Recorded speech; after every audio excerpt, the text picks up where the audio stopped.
wabarakatuh. Shalom, Om Swastiastu, Namo Buddhaya, salam kebajikan.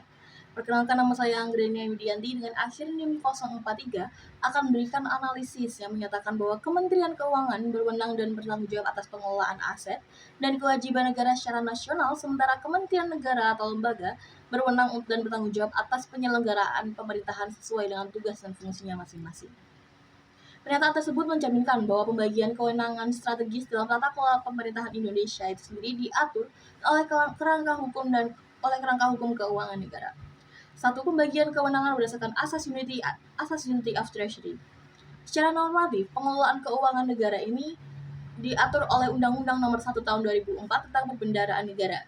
Undang-undang ini menegaskan bahwa Menteri Keuangan adalah pengelola fiskal dan bendahara umum negara yang memiliki otoritas tunggal dalam perencanaan dan pengelolaan fiskal nasional, pengelolaan dan penerimaan pengeluaran negara, pengelolaan utang dan kewajiban negara, dan terakhir pengelolaan barang milik negara atau BMN secara nasional. Asas Unity of Treasury ini mengharuskan bahwa seluruh kekayaan negara, baik berupa uang, barang maupun kewajiban ini sendiri dikelola secara terpusat untuk menjamin akuntabilitas, efisiensi, dan konsistensi dalam kebijakan fiskal. 2. Kementerian atau lembaga tetap memiliki domain pengelolaan operasional. Walaupun pengelolaan serta aset kewajiban negara ini berada di bawah koordinasi Kementerian Keuangan, kementerian ataupun lembaga ini tetap memiliki tanggung jawab secara operasional sesuai dengan tugas dan fungsinya masing-masing.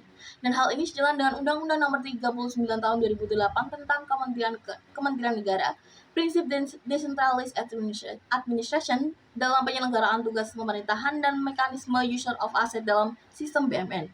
Dalam konteks ini, kementerian atau lembaga itu adalah pengguna barang, yakni pihak yang memakai aset negara untuk menjalankan fungsi pemerintahan tertentu.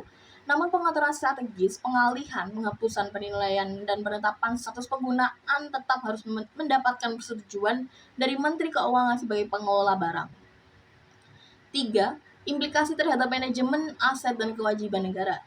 Pemisahan kewenangan tersebut menghasilkan beberapa implikasi penting. A. Konsistensi kebijakan fiskal nasional.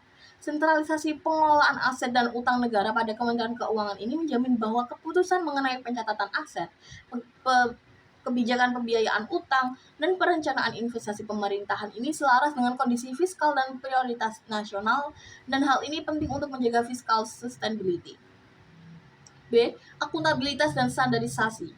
Pengelolaan aset negara oleh kementerian atau lembaga ini sangat bervariasi berdasarkan karakteristik sektor. Melalui pengawasan Kementerian Keuangan sendiri ini, standar nasional mengenai penatausahaan, pelaporan, penggunaan aset ini dapat diterapkan lebih konsisten sehingga meminimalisir potensi penyimpangan. C. Optimalisasi aset. Kementerian Keuangan ini sendiri memiliki kewenangan untuk melakukan pemetaan aset non-produktif, pengawasan pemanfaatan aset, pengalihan dan pemindah tanganan aset untuk optimalisasi, yang seringkali sulit dilakukan jika kewenangan sepenuhnya diserahkan. 4. Rasionalitas pembagian peran, efisiensi, dan check and balance. Struktur kewenangan ini sendiri menciptakan mekanisme check and balance, yaitu kementerian kewenangan yang mengontrol aspek fiskal dan aset secara makro, sedangkan kementerian atau lembaga ini sendiri mengoperasionalkan aset untuk pelayanan publiknya. Dalam hal ini, untuk menghindari tumpang tindih kewenangan, fragmentasi kebijakan aset, dan risiko mismanagement, misalnya yaitu penggunaan aset tanpa izin ataupun utang yang tidak terkoordinasi. Kesimpulan dari pernyataan tersebut yaitu Kementerian Keuangan memiliki otoritas nasional atas aset dan kewajiban negara sebagai wujud kesatuan fiskal, sementara kementerian atau lembaga ini sendiri menjalankan fungsi pemerintahan dengan menggunakan aset tersebut dalam kapasitas operasionalnya.